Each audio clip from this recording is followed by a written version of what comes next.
मेरा ये मानना है कि भगवान कुछ नहीं है, सिर्फ एक यूनिवर्सल ब्रदरहुड का माध्यम है ताकि एक भगवान को हम पूजें या इबादत करें और इसके थ्रू हम यूनाइट हो जाएं।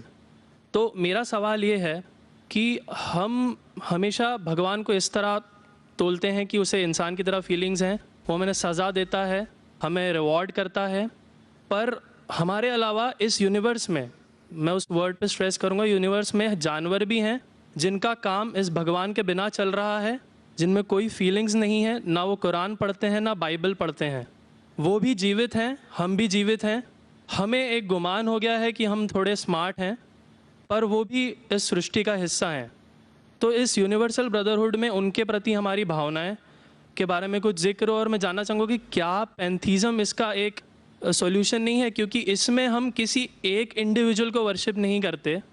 जैसा कि जुडाइज़म में कहा गया है कि I am a jealous God, और एक जेलस एक ऐसा इमोशन नहीं है जिसे हम पूज सकें मेरे हिसाब से। पर अगर हम पैंथीज़म को एक सॉल्यूशन माने तो ये एक ऐसी चीज़ है जो हमेशा रही है। पेड़ हमेशा रहे हैं, ये यूनिवर्स हमेशा रहा है, और जबकि धारणाएं, डेफिनेशंस भगवान की हमेशा बदलती रही हैं। तो अगर हम गॉड को कांस्टेंट के रूप में देखना चाहते हैं और इसे एक माध्यम बनाना चाहते हैं आपसी भाईचारे का, आलमी भाईचारे का, तो क्या पैंथीज़म इसका एक सॉल्यूशन नहीं है? भाई साहब ने सवाल पूछा कि यूनिवर्सल ब्रदरहुड हम सिर्फ इंसानों तक महदूद रह गए हैं, क्या जानवर में जान नहीं है? और ये भगवान को हमने खुद बनाया ताकि आलमी भाईचारा रहे, लेकिन क्या पैंथीज़म इसका सलूशन नहीं है कि भगवान को हम दूसरे रूप में देखें? भाई साहब का अच्छा सवाल है। सवाल के दो हिस्से हैं। पहला एक हिस्सा है कि यूनिवर्सल ब्रदरहुड सिर्फ महदूद इंसानों तक क्यों, जानवर पेड़ पौधों को क्यों नहीं लिया गया? दूसरा सवाल, क्या पैंथीज़म इसका सलूशन नहीं है? पहले सवाल का जवाब कि यूनिवर्सल ब्रदरहुड, आलमी भाईचारा के अंदर हम बाकी जीवित चीज़ों को क्यों नहीं लेते? अगर लेंगे तो जीना ही मुमकिन नहीं है। अगर हम लेंगे बाकी जीवित चीज़ों को, हम आलमी भाईचारे में लेंगे, तो आपको यहाँ खड़े रहना भी मुमकिन नहीं है 5 मिनट तक के। क्यों? मैं बोलूँगा, क्योंकि मैं डॉक्टर हूँ। भाईचारा का एक उसूल है कि दूसरे भाई का कत्ल मत करो, उसूल है क्या नहीं? ठीक है, आप सांस ले रहे अभी, सांस ले रहे ना? आप जब सांस लेते लाखों जर्म्स का कत्ल कर रहे हैं आप कैसे भाई? ये लाखों लोग का कत्ल कर रहे जीने के लिए, ये कैसा भाईचारा है? तो इसीलिए भाईचारे का डेफिनेशन जरा हम बराबर तौर से समझ ले, फिर हम डिस्कस करें। क्योंकि अगर आप कहेंगे हर जीवित चीज मेरे भाई है, तो आप भाईचारे के खिलाफ। कोई भाईचारा में ये नहीं है कि दूसरों का कत्ल करो अपने आप को जिंदा रखने के लिए। कभी भी इस्लाम में ये नहीं कहा गया है कि दूसरों को दबाओ अपने आप को ऊंचा करने के लिए।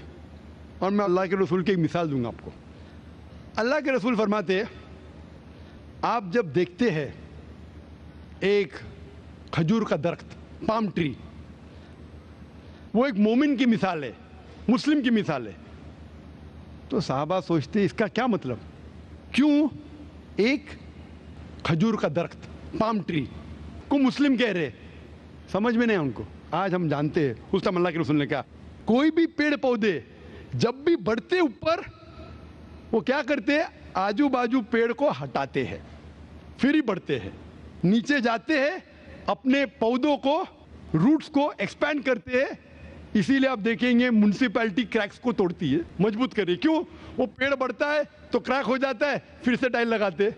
जितना पौधा बढ़ता है, जितना पेड़ बढ़ता है, उतना आजू बाजू नुकसान करता है। एक वाहिद दरख्त है पाम ट्री, जो जितना ऊंचा जाता है दूसरे को नुकसान नहीं पहुंचे, सीधा जाता है। बाकी लोग यहां जाते हैं, वहां जाते, इसके घर में घुसते, उसके घर में घुसते, ऊपर जाते सीधा, किसी को तकलीफ नहीं देते, नीचे भी जाते सीधा, आजू बाजू घूमते नहीं। अगर आप अपने आप को बड़ा बनने के लिए दूसरों को दबाएंगे, ये मुस्लिम नहीं। तो अगर मैं मानूं आपकी बात को कि हर जीवित इंसान को भाईचारा करूं, तो मुझे जीने का हक ही नहीं, किसी को जीने का हक नहीं है। लेकिन उसका मतलब ये नहीं कि हम दूसरे जीवित लोग को तकलीफ पहुंचाए जानबूझ के। इसीलिए इस्लाम में जब मोहम्मद सल्लल्लाहु अलैहि वसल्लम पैगाम दिए अरब देशों में, अरब ममालिक में, तो लोग ने कहा ये कैसा इंसान है।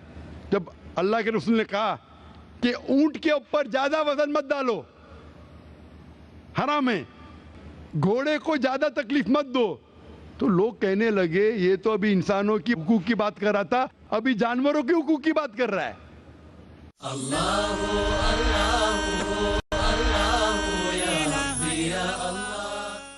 अल्लाह के रसूल फरमाते जब एक शख्स आग उगाता, बोलते आग को बुझाओ, क्यों?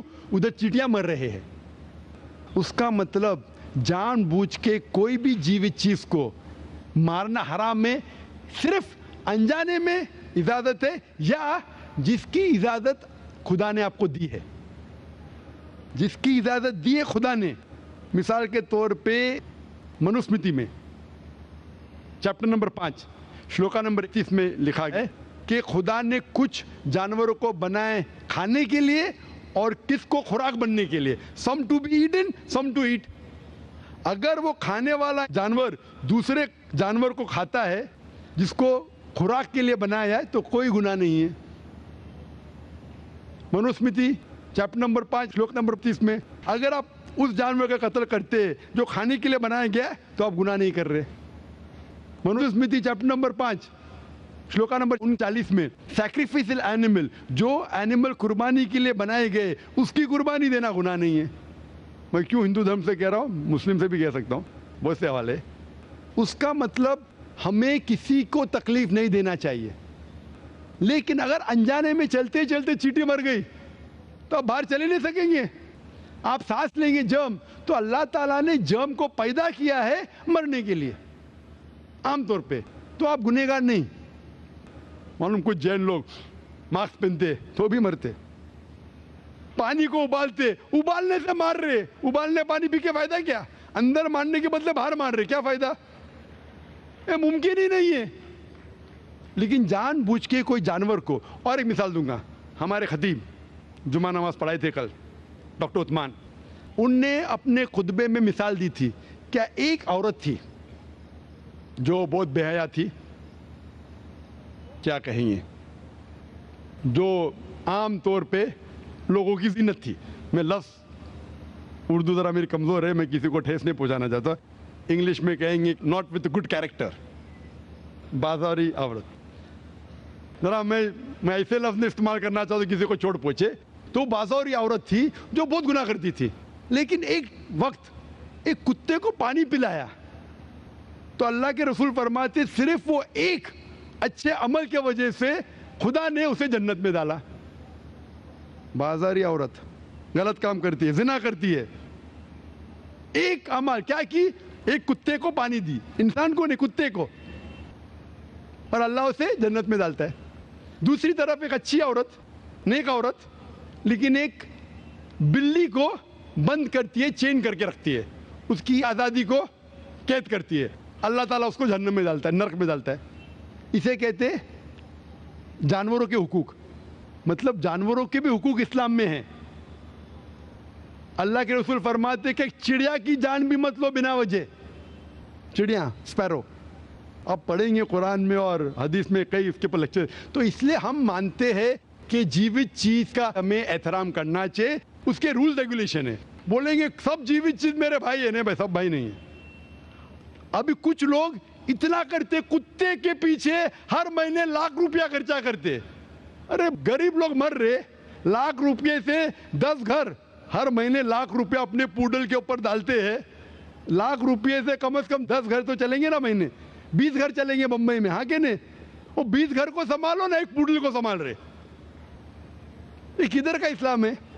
ठीक है जानवर की कदर करो, इतना कदर मत करो कि उसके हाथ में चेन डालो सोने की, ये करो, ये खाना लेके आओ, खाना लेके आते लाख रुपए का,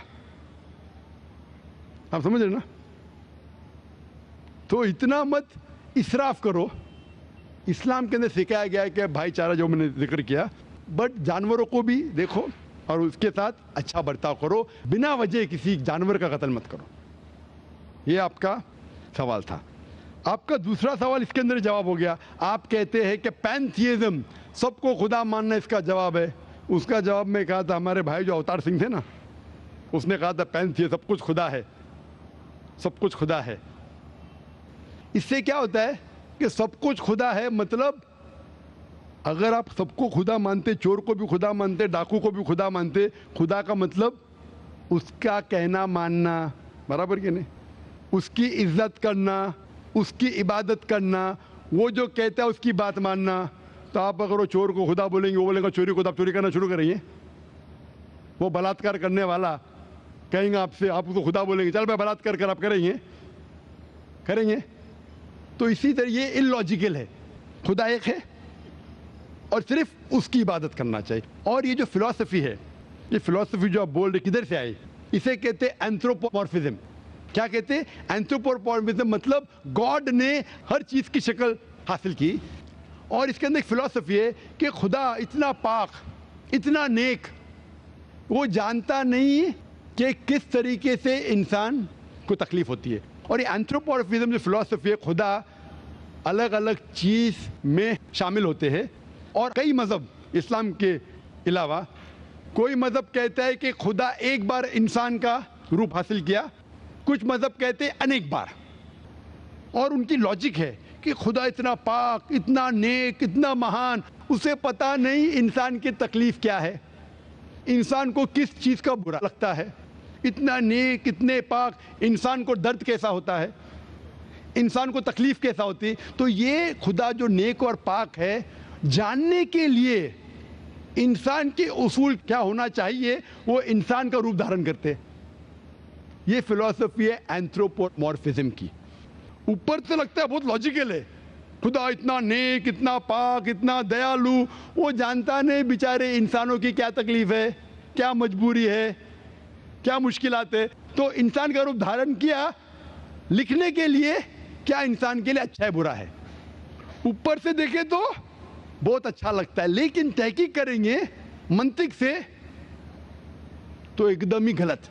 मिसाल के तौर पे, अगर मैंने एक डीवीडी प्लेयर बनाया, डीवीडी प्लेयर, क्या मुझे जरूरी है कि मैं डीवीडी प्लेयर बनूं ये जानने के लिए डीवीडी प्लेयर के लिए क्या अच्छा है क्या बुरा है? जरूरी है? नहीं। मैं एक इंस्ट्रक्शन मैन्युअल लिखूंगा कि डीवीडी प्लेयर को प्ले करने के लिए डीवीडी डालो, प्ले का बटन दबाओ, स्किप करने का स्किप का बटन दबाओ, स्टॉप करने का स्टॉप का बटन दबाओ। पानी में मत डालो, खराब हो जाएगा, ऊपर से मत फेंको, खराब हो जाएगा। मुझे डीवीडी प्लेयर बनने की जरूरत नहीं। इसी तरीके से खुदा हमारा खालिक है, हमारा बनाने वाला है, हमारा पैदा करने वाला है, उसको इंसान बनने की जरूरत ही नहीं। वो क्या करता है? इंस्ट्रक्शन मैन्युअल लिखता है, इंसान के लिए क्या अच्छा है क्या बुरा है, क्या खाना चाहिए क्या नहीं खाना चाहिए, कैसा इबादत करना चाहिए। और इस खुदा का आखिरी इंस्ट्रक्शन मैन्युअल है कुरान। इस ईश्वर, इस भगवान, इस अल्लाह, इस खुदा का आखिरी इंस्ट्रक्शन मैन्युअल है कुरान। इस कुरान मजीद में लिखा है आपके लिए क्या अच्छा है क्या बुरा है, किस तरीके से जानवर से अच्छा बर्ताव करना चाहिए, किस तरीके से भाईचारा बढ़ना चाहिए, किस तरीके से गरीबों की मदद करना चाहिए, सब लिखा है इसमें। खुदा को खुद इंसान बनने की जरूरत नहीं, क्योंकि वो हमारा खालिक है, हमारा मालिक है। तो इसीलिए ये पैंथियज्म फिलॉसफी इज टोटली रॉन्ग। और वेद में किधर नहीं लिखा है, आप जाएंगे दूसरी किताबों में लिखा है, आप अगर देखेंगे मेरी कैसेट हिंदुइज्म एंड इस्लाम पे, लेकिन वो किताबें वेद से ऊंची नहीं है। वेद में सिर्फ लिखा है तौहीद के बारे में, एक खुदा के बारे में, एक कम सत्य विप्रा बहुधा वेदांते, खुदा एक है, उसको नाम इरादा दे सकते हैं आप, लेकिन खुदा एक है, उसकी सिफत आप बयान कर सकते हैं। और वो एक खुदा है, न तस्य प्रतिमास्ति, उसका कोई अक्स नहीं है, ना कोई पिक्चर है, ना कोई पेंटिंग है, ना कोई मूर्ति है, ना कोई स्टैच्यू है। Hope that answers the question.